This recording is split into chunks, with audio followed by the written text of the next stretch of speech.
Bonjour à tous et à toutes. Aujourd'hui, nous nous retrouvons pour une vidéo sur la création de formulaires au niveau de Monday.com. Alors, pour créer un formulaire, eh bien, tout simplement, ça va se passer directement dans une vue d'un tableau, puisqu'en fait, on va créer un widget qui va être relié directement à notre tableau. Pour cela, on va utiliser ce tableau qu'on a préconstruit, réponse client, avec des réponses à traiter et également des réponses traitées. Et puis, on va ajouter une vue directement ici en cliquant sur formulaire. Voilà.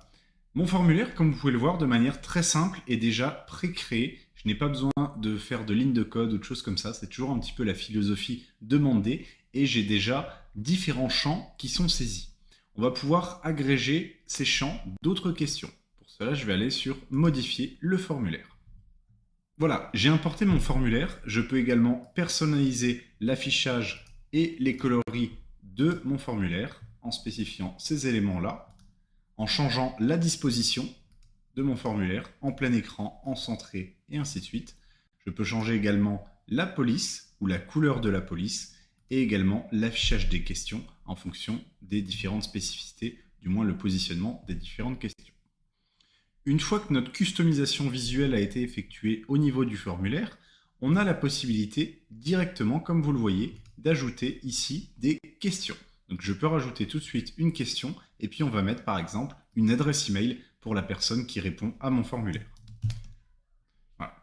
Une fois qu'on a ajouté cette question d'adresse email, l'intérêt par rapport à ça, c'est que si on retourne dans mon tableau, eh bien comme vous pouvez le voir, la colonne email s'est ajoutée. C'est-à-dire que lorsque j'ajoute quelque chose dans mon formulaire, à ce moment-là, il va se créer dans le tableau. Et de la manière inverse, si j'ajoute une colonne dans mon tableau, de chiffres par exemple, celle-ci va être répercutée directement dans mon formulaire. Attention toutefois, il y a une petite spécificité par rapport à ça, c'est que vous le voyez, j'ai ajouté ma colonne depuis mon tableau, mais ici elle n'est pas affichée aux yeux de l'utilisateur, donc il faut bien penser à faire afficher la question. Et on va pouvoir directement regarder à quoi ressemble mon formulaire d'un point de vue utilisateur, tout simplement en cliquant sur Aperçu. En tant qu'utilisateur, une fois que je suis sur le formulaire, je peux remplir les différentes informations, le nom de l'élément, le statut, mon email, un chiffrage et soumettre ma réponse. L'intérêt, c'est que ce formulaire est accessible sur tous les devices du marché, aussi bien ordinateur, tablette, smartphone, et les principaux navigateurs Internet, puisqu'il sera toujours responsive, c'est-à-dire qu'il va s'adapter à la taille de l'écran de l'utilisateur. Il n'y a pas besoin également, de manière obligatoire, d'installer Monday, c'est-à-dire que vous pouvez très bien diffuser ce formulaire auprès de vos clients sans qu'il n'ait à installer Monday et sans que vous n'ayez à consommer de licence, ce qui n'est pas négligeable. Donc je vais pouvoir remplir directement une réponse à la question.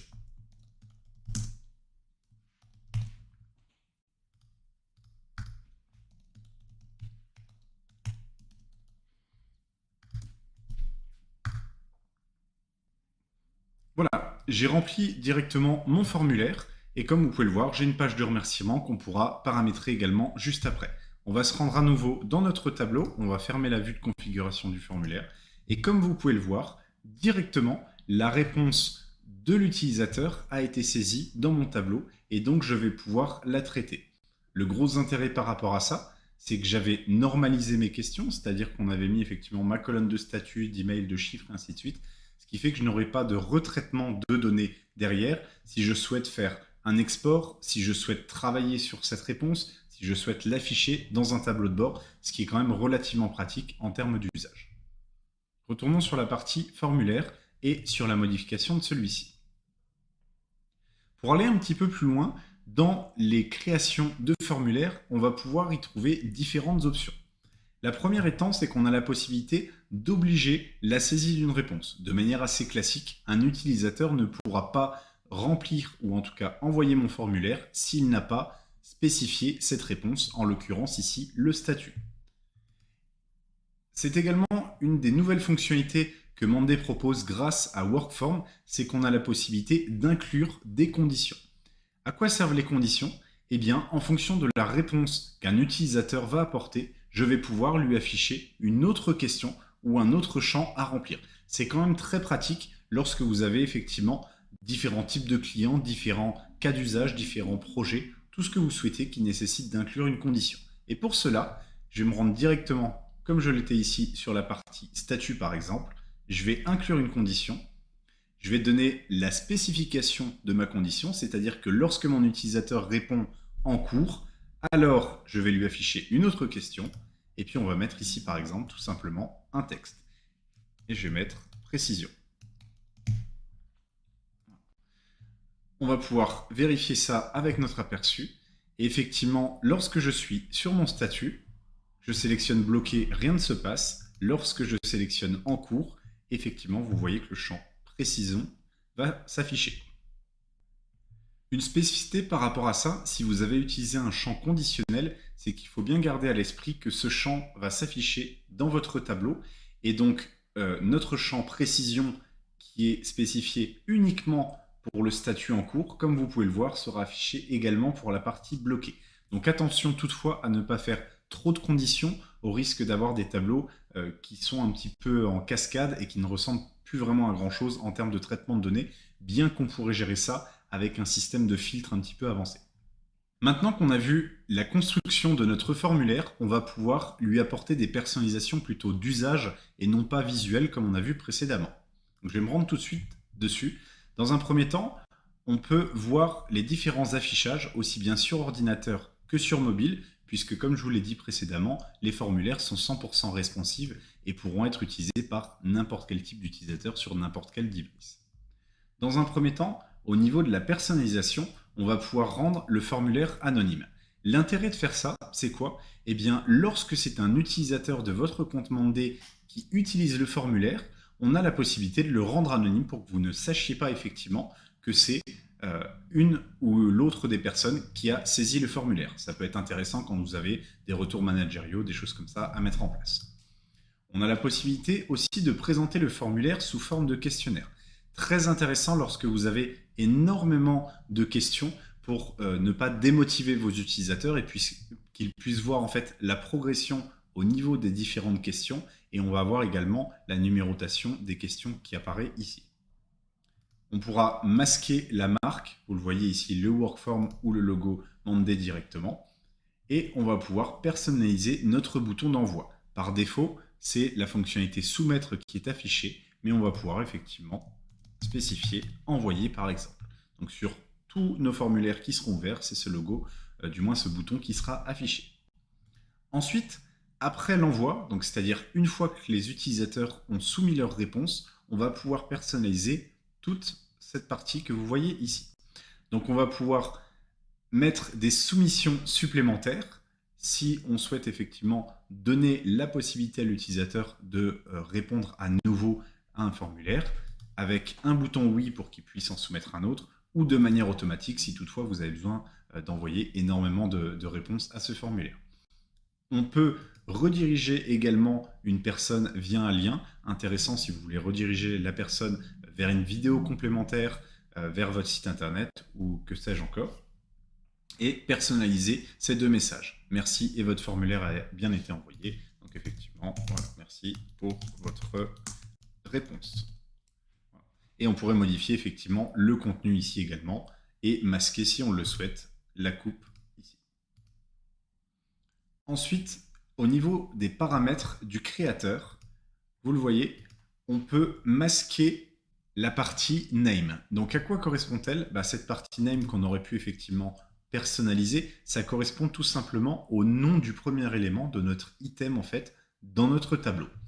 Si on la masque, c'est pas forcément très intéressant pour vous puisque vous allez avoir quelque chose de très générique, incoming form, ou une réponse à un formulaire. Donc il vaut mieux l'afficher effectivement dans ce cas-là et demander à la personne de remplir un élément particulier, admettons son nom et son prénom, un numéro de formulaire ou tout ce que vous souhaitez en tout cas qui vous permettra d'obtenir plus d'informations sur les différents formulaires. On peut également afficher la partie mise à jour de la question qu'on va retrouver ici directement, qu'on pourrait déplacer si on le souhaite comme toutes les autres questions. Le gros intérêt de cette partie-là, c'est que ça va vous éviter d'ajouter un nombre trop conséquent de colonnes commentaires, puisqu'en fait, Cette section correspond directement à la partie mise à jour qu'on a vue dans une autre vidéo. Et donc, les réponses, ou en tout cas les commentaires que l'utilisateur va apporter sur notre formulaire vont être intégrés directement dans l'élément. Ça vous évite effectivement, comme je le disais, d'ajouter trop de colonnes de texte et on va pouvoir vérifier toutes les informations directement dans le contenu de l'élément. Un des derniers points également, c'est la partie groupe pour les réponses. Par défaut, les réponses iront toujours dans votre premier groupe, celui qui se trouve tout en haut de votre tableau, mais vous pouvez spécifier un autre groupe d'atterrissage. Ici, on en a deux tout simplement à traiter ou traiter, donc je le mettrai effectivement sur à traiter, mais on pourrait envoyer les réponses dans d'autres groupes. Quel est le cas d'usage par rapport à ça?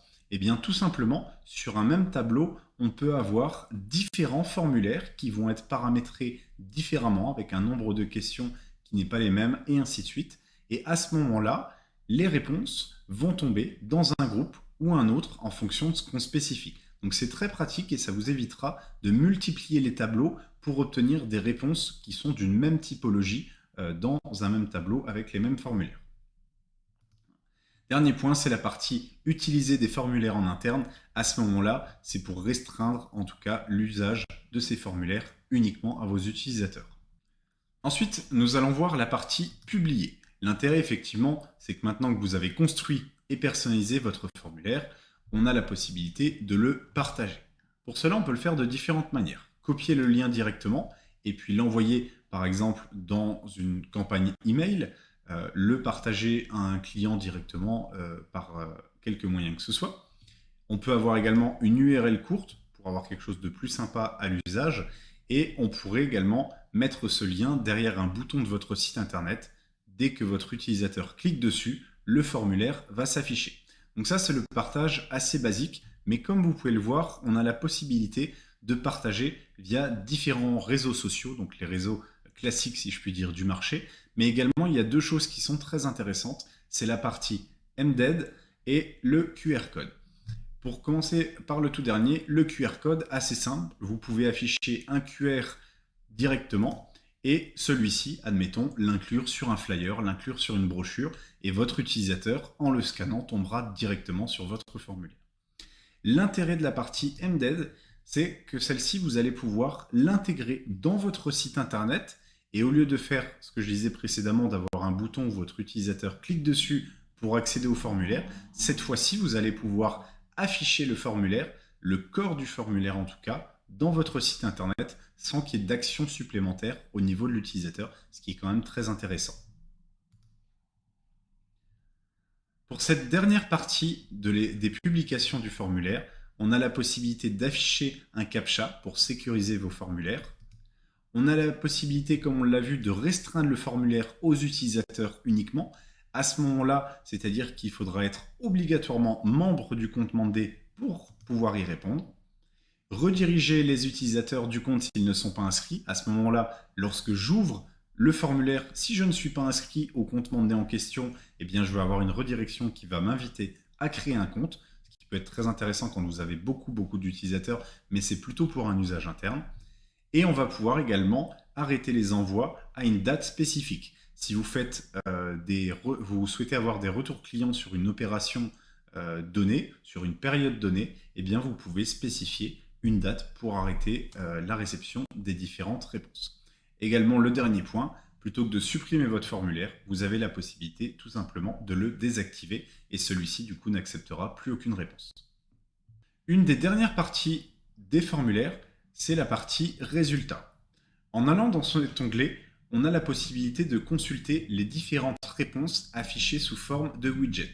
Comme vous pouvez le voir, pour le moment, c'est assez peu étoffé, c'est quelque chose que Monday est en train de travailler, mais on vous conseillera plutôt d'utiliser dans ce cas-là des tableaux de bord pour pouvoir afficher toutes les réponses d'une manière plus sympa visuellement et de pouvoir modifier vos widgets comme vous le souhaitez.